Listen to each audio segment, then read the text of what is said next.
Guys इस video में ये चीज़ें बताने की कोशिश कर रहा हूँ कि बिना सेमेस्टिक डायग्राम के हम कैसे ट्रैक को फाइंड करें। तो पहले आपको ये समझना पड़ेगा कि ट्रैक एक्चुअली में किस चीज़ की आप फाइंड करना चाहते हो। तो बेसिकली जैसे कि मोबाइल का फॉल्ट के लिए आता है, तो फॉल्ट में क्या चीज़ फॉल्ट लेके आया, माइक से रिलेटिव फॉल्ट लेके आता है, या डेड मोबाइल से रिलेटिव फॉल्ट लेके आता है, या फिर कीपैड काम नहीं कर रहा है, या फिर डिस्प्ले डैमेज है, या फिर बैटरी कनेक्टर डैमेज है, या मेमोरी काम नहीं कर रहा, सिम काम नहीं कर रहा, चार्जिंग काम नहीं कर रहा। तो इस टाइप का फॉल्ट लेके आता है, राइट। और उसके बाद में तब आप उस प्रॉब्लम को सॉल्व करते हो। तो जैसे कि कोई यूजर सबसे ज़्यादा प्रॉब्लम क्या लेके आता है, चार्जिंग का। मैं चार्जिंग का अब हर मोबाइल का सेमी मैंने जैसे कि बताया कि बिना सेमेस्टिक डायग्राम को कैसे ट्रेस करें। सपोज करो चार्जिंग का प्रॉब्लम लेके आता है। अब ये नोकिया का मोबाइल है, तो इस मोबाइल में आपको पहले ये देखना चाहिए कि चार्जिंग डॉकेट कहाँ पे है। तो बेसिकली एक्सपीरियंस क्या कहता है, चार्जिंग डॉकेट ये है, ऊपर ही होता है ना, पतली पिन का चार्जिंग जैक लगता है यहाँ पे। तो चार्जिंग डॉकेट यहाँ पे है। अब जैसे कि मैंने बताया सेमेस्टिक डायग्राम के बिना कैसे ट्रैक करें। अब देखो, ये आपको चार्जिंग डॉकेट तो पता पड़ गया यहाँ पे लगा हुआ है। तो आप बात करें ट्रैक की। ट्रैक आप कब फाइंड करोगे, अगर आपको पहले ये तो पता होना चाहिए कि डॉकेट वर्किंग कैसे करता है। तो वैसे मोबाइल में चार्जिंग पिन 5 पिन का भी होता है, जैसे कि सैमसंग ये चाइनीज़ फ़ोनों में 5 पिन का चार्जिंग जैक है। इसमें तो 2 पिनों का है, लेकिन ये 5 पिनों का है। चार्जिंग का तो 2 ही पिन वर्क करेगा ना इसमें, या तो एक इस तरफ वाला और एक उस तरफ वाला। इस तरफ वाला ग्राउंड होता है और इस तरफ वाला पॉजिटिव होता है सप्लाई का। तो सेम नोकिया के फ़ोन में भी वही है कि इन दोनों में से एक सप्लाई का होगा और एक ग्राउंड का होगा। लेकिन ट्रैक, अब जैसे सप्लाई वाले में अगर मान लो मल्टीमीटर से जो आप चेक करते हो, तो मल्टीमीटर का एक प्रोब को यहाँ रखते हो और एक प्रोब को यहाँ रखते हो, और इसमें सप्लाई नहीं आ रहा, मिसिंग है, 1 नंबर दिखा रहा है मल्टीमीटर में और कुछ नहीं दिखा रहा। तब जाके आपको इसका ट्रैक जो है फाइंड करना पड़ेगा। तो उसी को तो हम ट्रैक कहते हैं। तो अब ट्रैक फाइंड करना पड़ेगा, इसका सेमेस्टिक डायग्राम है ही नहीं। तो सबसे पहले आपको मैंने जैसे कि बताया, आपको पहले ये पता होना चाहिए कि डॉकेट वर्किंग कैसे करता है।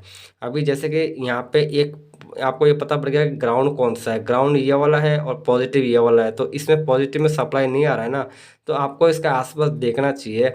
जैसे कि चार्जिंग के नोकिया के फ़ोन में एक कॉमन चीज़ होती है कि एक फ्यूज़ होता है चार्जिंग जैक के पास में। तो ये चार्जिंग पोर्ट हो गया। अब इसके पास में फ्यूज़ कहाँ पे है वो ढूंढना पड़ेगा आपको। ठीक है, जैसे कि मैं देख पा रहा हूँ फ्यूज़ इसका यहाँ पर ही है। ये फ्यूज़ हो गया जो कि यहाँ पे जंपर लगा हुआ है, रिपेयरिंग किया हुआ है। यहाँ पे फ्यूज़ हो गया, एक कॉइल हो गया और एक आईसी हो गया छोटा सा।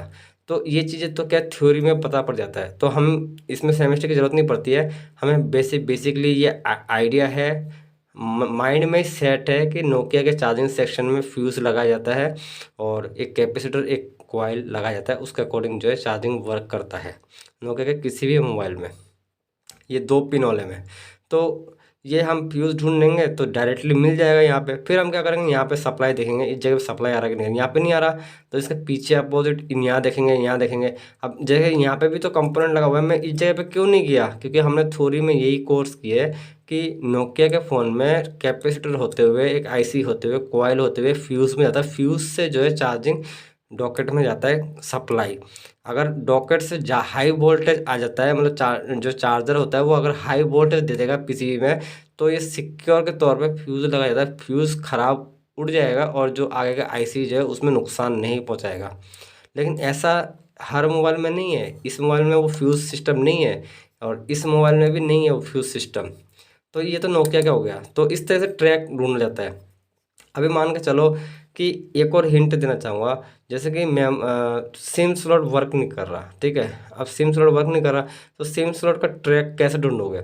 तो सिम स्लॉट का ट्रैक ढूंढने के लिए आपको पहले ये पीसीबी तो आपको गंदा दिख रहा होगा, लेकिन जब एक तो आंखों से देख के पता पड़ जाता है कि इसका कनेक्शन, जैसे कि कुछ कुछ पीसीबी में आप देखोगे लाइनिंग, जैसे कि इस मोबाइल में जैसे ये लाइन जा रहा है ना ट्रैक, इसको ट्रैक ही तो कहते हैं।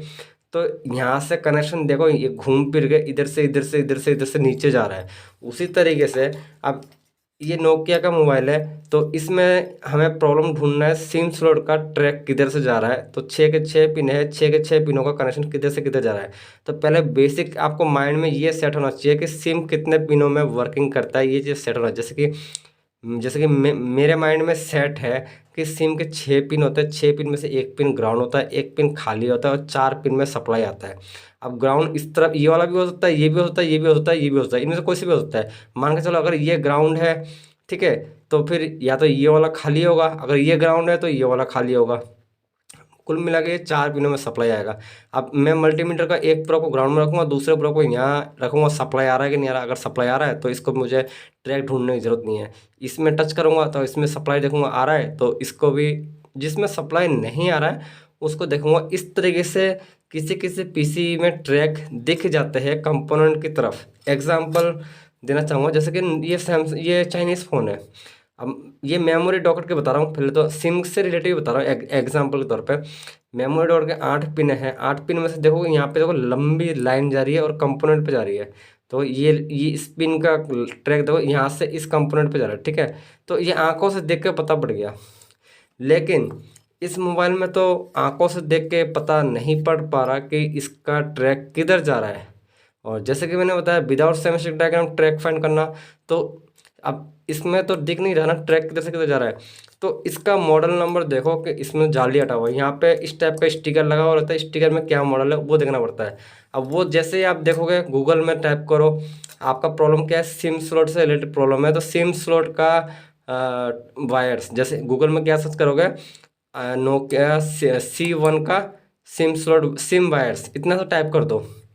हज़ारों बिगिनर जो है अपलोडेड करते रहते हैं वीडियो या फिर इमेजेस अपलोड करते रहते हैं, तो उसमें ट्रैक आपको दिख जाएगा कि लाल पीले हरे रंग में किसका कनेक्शन किधर जा रहा है। मतलब कोई तो कोई टेक्नीशियन है जिन्होंने इसको रिपेयर किया था, इसका ट्रैक जो है, मतलब आप भी फाइंड कर सकते हो। कैसे, जैसे मान लो इस मोबाइल इस सिम स्लॉट में आपको चाहिए इस पिन का ट्रैक, और इस पिन का ट्रैक है जिसमें सप्लाई आ रहा है, तो इस यहाँ मल्टीमीटर का एक प्रोब को यहाँ रखो और दूसरे प्रोब को पीसीबी के इसके इर्द गिर्द, मतलब इधर इधर नीचे ऊपर ऐसा टच कर करके देखो कंपोनेंट में किस में बजर सुनाई देता है। अगर इसमें बजर मान के चलो यहाँ बजर सुनाई दे रहा है, तो जाहिर सी बात है ऊपर वाला कनेक्शन भी इसके आसपास ही होगा।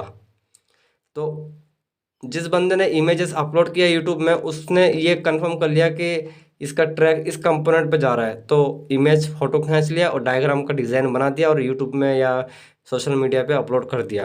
फिर अगला टेक्नीशियन जो है उसका फ़ायदा उठा लेता है, गूगल में सर्च करता है नोकिया C1 का सिम वायर्स, इस तरह से सर्च करता है तो वो इमेज दिख जाता है, उसके थ्रू हेल्प मिल जाता है कि इसका कनेक्शन इधर से इधर है।